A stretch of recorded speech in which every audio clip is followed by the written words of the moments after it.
2024년 12월 31일 송구 영신 예배를 드리겠습니다. 오늘 요번 올해는 영상으로 우리 송구 영신 예배를 드리겠습니다. 찬송가 301장 지금까지 지내온 것 찬양 드리시면서 송구 영신 예배를 하나님 앞에 드리도록 하겠습니다. 지금까지 지내온 것 주의 크신 은혜라, 아니 없는 주의 사랑 어찌 저희를 말하랴. 자나깨나 주의 손이 항상 살펴주시고 모든 일을 주 안에서 형통하게 하시네. 몸도 맘도 연약하나 세임받아 살았네. 물붓듯이 부시는 주의 은혜 족하다. 사랑 없는 거리에 나 험한 산길에 맬 때 주의 손을 굳게 잡고 찬송하며 가리라. 주님 다시 배울 날이 날로 다가와 무거운 짐 주께 맡겨 벗을 날도 멀잖네. 나를 위해 예비하신 고향집에 돌아가 아버지의 품 아래에서 영원토록 살리라. 아멘. 오늘 주신 하나님의 말씀을 우리 같이 보도록 하겠습니다. 여호수아 1장 1절에서 9절 말씀이 되겠습니다. 우리 제가 말씀 봉독할 때 여러분도 마음을 여시고 하나님의 음성을 들으시기 바랍니다. 여호수아 1장 1절에서 9절 말씀입니다. 여호와의 종 모세가 죽은 후에 여호와께서 모세의 수종자 눈의 아들 여호수아에게 말씀하여 이르시되, 내 종 모세가 죽었으니 이제 너는 이 모든 백성과 더불어 일어나 이 요단을 건너 내가 그들 곧 이스라엘 자손에게 주는 그 땅으로 가라. 내가 모세에게 말한 바와 같이 너희 발바닥으로 밟는 곳은 모두 내가 너희에게 주었노니 곧 광야와 이 레바논에서부터 큰 강 곧 유브라데 강까지 해 족속에 온 땅과 또 해지는 쪽 대해까지 너희의 영토가 되리라. 내 평생에 너를 능히 대적할 자가 없으리니 내가 모세와 함께 있었던 것 같이 너와 함께 있을 것임이니라. 내가 너를 떠나지 아니하며 버리지 아니하리니 강하고 담대하라. 너는 내가 그들의 조상에게 맹세하여 그들에게 주리라 한 땅을 이 백성에게 차지하게 하리라. 오직 강하고 극히 담대하여 나의 종 모세가 내게 명령한 그 율법을 다 지켜 행하고 우로나 자로나 치우치지 말라. 그리하면 어디로 가든지 형통하리니 이 율법책을 내 입에서 떠나지 말게 하며 주야로 그것을 묵상하여 그 안에서 기록된 대로 다 지켜 행하라. 그리하면 내 길이 평탄하게 될 것이며 내가 형통하리라. 내가 내게 명령한 것이 아니냐. 강하고 담대하라. 두려워하지 말며 놀라지 말라. 내가 어디로 가든지 내 하나님 여호와가 너와 함께 하느니라 하시니라. 아멘. 사랑하는 여러분들, 오늘은 특별히 2025년 새해를 맞이하기 전에 송구 영신 예배로 이렇게 드리고 있습니다. 그래서 오늘 말씀은 여호수아 1장 1절에서 9절 말씀을 통해서 하나님은 살아있다. 하나님은 살아계시다. 이런 제목으로 말씀을 드리겠습니다. 여러분, 모세는 죽어도 하나님은 살아계십니다. 우리는 죽어도 하나님은 여전히 살아계십니다. 우리가 믿는 하나님은 영원히 살아계신 분이십니다. 2025년 새해를 맞이하는 모든 양문 가족과 주의 백성들을 주님의 사랑으로 축복합니다. 우리가 살기 위해 몸부림치고 더 잘 살기 위해서 악을 써도 언젠가는 다 죽습니다. 건강을 위해 온갖 영양제를 다 먹고 성공하기 위해서 온갖 수단을 다 부려도 여전히 우리는 다 죽습니다. 그러나 여러분, 하나님은 살아 계십니다. 1절을 보겠습니다. 여호와의 종 모세가 죽은 후에 여호와께서 모세의 수종자 눈의 아들 여호수아에게 말씀하여 이르시되 홍해를 가르고 반석에서 물을 내고 온갖 기적을 일으켰던 그 위대한 모세도 죽었습니다. 그러나 하나님은 살아 계십니다. 이 땅에서 뭐 대단한 일을 했다고 자랑해 봐야 사실 여러분 다 부질없는 짓입니다. 다 사라집니다. 하나님만 영원하십니다. 모세는 죽었지만 여호수아는 살아 있습니다. 그래서 하나님은 살아있는 사람에게 사명을 또 맡깁니다. 정확히 말하면 살아있는 동안만 하나님이 일을 맡기는 것이죠. 여호수아도 언젠가는 죽습니다. 그러나 죽기 전에 할 일이 있습니다. 우리도 살아있어서 우리 모두가 다 새해를 맞이하고 있지 않습니까? 그러니 우리도 살아있는 동안에 하나님이 우리에게 일을 맡기실 것입니다. 그 맡기신 귀한 일, 그 사명을 다하는 저와 여러분 되시기를 바랍니다. 그럼 하나님이 주신 사명이 뭘까요? 세 가지가 있습니다. 간단히 말하면 일어나라, 건너라, 가라. 이 세 가지입니다. 2절을 봅시다. 내 종 모세가 죽었으니 이제 너는 이 모든 백성과 더불어 일어나 이 요단을 건너 내가 그들 곧 이스라엘 자손에게 주는 그 땅으로 가라. 여러분, 먼저 일어나야 합니다. 앉아있으면요 아무것도 못합니다. 예수님이 중풍병자에게 일어나 내 침상을 가지고 집으로 가라 이렇게 명령하셨을 때 중풍병자가 일어났습니다. 스스로 일어났습니다. 저와 여러분은 스스로 일어나는 한 해가 되기를 바랍니다. 그뿐만이 아닙니다. 더불어 일어나라고 말씀하십니다.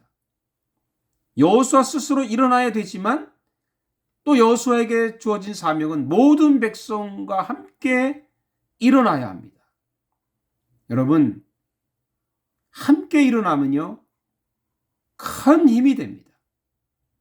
새해에는 저와 여러분이 함께 일어날 수 있기를 바랍니다. 그 다음에는 건너가야 되는 거예요. 요단은 피할 장애물이 아니라 건너야 할 장벽입니다. 모세와 1세대는 홍해를 건넜죠. 이제 2세들은 여호수아와 함께 요단을 건너야 할 사명이 있습니다. 현실을 피하지 말고 고난이 온다고 해서 고난을 피하지 말고 건너갑시다. 셋째는요, 목표를 향해 가야 합니다. 첫 발걸음을 시작해야 그 다음 걸음을 갈 수 있는 것이죠. 중요한 것은요, 첫 발걸음입니다. 절대로 뒤를 돌아보지 말고, 절대로 과거에 후회하지 말고, 이제는 앞을 향해 갑시다. 저와 여러분이 새해는 앞장서서 앞을 향해 나아가는 그런 한 해가 되기를 바랍니다. 함께 일어나서 건너갈 수 있는, 요단을 건너갈 수 있는 그 이유가 무엇일까요? 하나님의 약속이 있기 때문입니다. 이미 결과를 알고 있습니다. 이 결과를 알고 있다는 게 얼마나 큰 위로가 되고 은혜가 되는지 몰라요. 그러니 가기만 하면 됩니다. 가면 하나님의 약속대로 될 것입니다. 3절을 보겠습니다. 내가 모세에게 말한 바와 같이 너희 밑 발바닥으로 밟는 곳은 모두 내가 너에게 주었노니 해야지, 가야지, 드려야지 하다가 세월만 보내면 그 아무리 좋은 것도요, 다 그림의 떡이 됩니다. 그렇게 되면 안 되겠죠? 저와 여러분은 하나님의 약속을 믿고 일어나서 건너갑시다. 우리 하나님은요, 굉장히 자상하신 분이십니다. 우리도 주변에서 자상한 사람을 좋아하지 않습니까? 세밀하게 살펴주고 배려하는 사람이 얼마나 참 사랑스럽습니까? 하나님은 그와 비교할 수 없을 정도로 우리를 배려하는 마음으로 이렇게 말씀하십니다. 내가 너희와 함께 하겠다. 내가 너희와 함께 하겠다. 5절에 보면 내가 모세와 함께 있었던 것 같이 너와 함께 있을 것임이라 내가 너를 떠나지 아니하며 버리지 않겠다. 9절에도요. 내가 어디로 가든지 내 하나님 여호와가 너와 함께 하느니라. 얼마나 참 큰 위로의 말씀입니까? 우리가 가다가 혹시 걱정이 생기고 두렵고 해서 포기하게 될까봐, 그래서 다시 돌아갈까봐 두 번이나 몇 번이나 반복해서 내가 너와 함께 하겠다고 약속해 주십니다. 여러분, 하나님이 우리와 함께 하시면 걱정할 일이 없어요. 두려워할 일도 없습니다. 두려움이 왔다가도 걱정이 왔다가도 도망갈 것입니다. 이제는요, 우리 차례입니다. 하나님의 일이 다 끝났습니다. 그럼 우리는 뭘 해야 되나요? 강하고 담대해야 합니다. 6절에 보면 강하고 담대하라. 너는 내가 그들의 조상에게 맹세하여 그들에게 주리라 한 땅을 이 백성에게 차지하게 하리라. 7절에도 반복하죠. 오직 강하고 극히 담대하라고. 저는 부족했어요. 저는 할 줄을 몰랐어요. 저는 아는 게 없었어요 하면서 핑계대고 요리조리 피하는 사람들이 적지 않습니다. 겉으로 보면요, 굉장히 겸손한 것 같지만 사실은 열등감에 빠져 있을 수도 있고 소심하고 비겁한 사람일 수 있습니다. 영적으로 보면, 믿음의 눈으로 보면 하나님을 믿지 않는 거죠. 하나님을 신뢰하지 않는 것이죠. 하나님이 약속하는데도 늘 자기를 약한 마음을 가지고 아무것도 하지 않는, 하려고 하는 시작조차 하지 않는 이런 것은 불신앙입니다. 여러분, 강하고 담대합시다. 왜 그래야 될까요? 하나님이 강한 분이시기 때문입니다. 하나님은 강한 분이십니다. 크고 강한 분이십니다. 아니, 하나님이 우리에게 강하고 담대한 마음을 주시기 때문입니다. 그렇기 때문에 하나님을 믿고 강하고 담대하게 삽시다. 여기에 우리가 해야 될 두 번째 일이 있습니다. 말씀을 지켜야 합니다. 7절에 보면 나의 종 모세가 내게 명령한 그 율법을 다 지켜 행하고 우로나 좌로나 치우치지 말라. 그리하면 어디로 가든지 형통할 것이다. 말씀과 형통이요, 연결돼 있어요. 말씀을 지키면 반드시 형통합니다. 하나님이 형통케 하십니다. 크리스천의 성공의 비결이 어디 있습니까? 말씀을 지키는 거예요. 8절에도 반복합니다. 이 율법책을 내 입에서 떠나지 말게 하여 주야로 그것을 묵상하여 그 안에서 기록된 대로 다 지켜 행하라. 그리하면 내 길이 평탄하게 될 것이며 내가 형통하리라. 여기서도 말씀과 형통이 연결되어 있죠. 사랑하는 여러분들, 새해에는 말씀을 가까이 합시다. 말씀을 사랑합시다. 그리고 말씀을 힘써 지키며 삽시다. 내 스스로 말씀 읽고 잘 지켜야 되겠죠. 그것도 중요하지만 주일 말씀 잘 들읍시다. 수요 말씀도 잘 들읍시다. 나에게 권면하는 주의 종의 말도 잘 들읍시다. 믿음의 말을 잘 들어야 합니다. 내가 하나님 말씀을 지키게 되면 하나님 말씀이 나를 지켜주세요. 놀라운 일입니다. 그리고 우리의 삶을 형통케 하십니다. 형통은 영어로 성공이란 뜻 아닙니까? 형통케 하십니다. 새해는요, 우리 모두 형통한 삶이 되기를 기원합니다. 새해에는 우리가 사는 이 캐나다 땅도 형통하고 지금 많은 어려움 속에 있는 대한민국도 형통하기를 기원합니다. 여러분의 가족과 직장과 여러분의 자녀와 여러분의 삶이 형통한 한 해가 되기를 기원합니다. 왜요? 하나님은 살아 계십니다. 기도하겠습니다. 살아계신 아버지 하나님, 오늘 저희들이 2025년 새해를 맞이하기 전에 한 해를 마무리하면서 새해를 주님 손에 맡깁니다. 우리는 죽고 사라지고 없어질 수 있지만 그러나 하나님은 언제나 살아계신 분임을 믿습니다. 2000 새해에도 살아계신 그 하나님을 믿고 살아가는 저희들 되게 해 주옵소서. 우리가 이제 앉아있지 말고 일어나고 그리고 건너야 될 장벽이 있으면 뛰어넘어 건너가고 그리고 첫 발을 내딛어 출발해 나갈 수 있는 믿음의 발을 내딛는 한 해가 되게 해 주시옵소서. 그래서 한 해가 형통한 삶, 형통한 한 해가 되기를 간절히 바랍니다. 우리 모든 사랑하는 우리 모든 주의 백성들 위해 하나님의 형통의 복이 충만케 하옵소서. 예수님의 이름으로 기도하옵나이다. 아멘.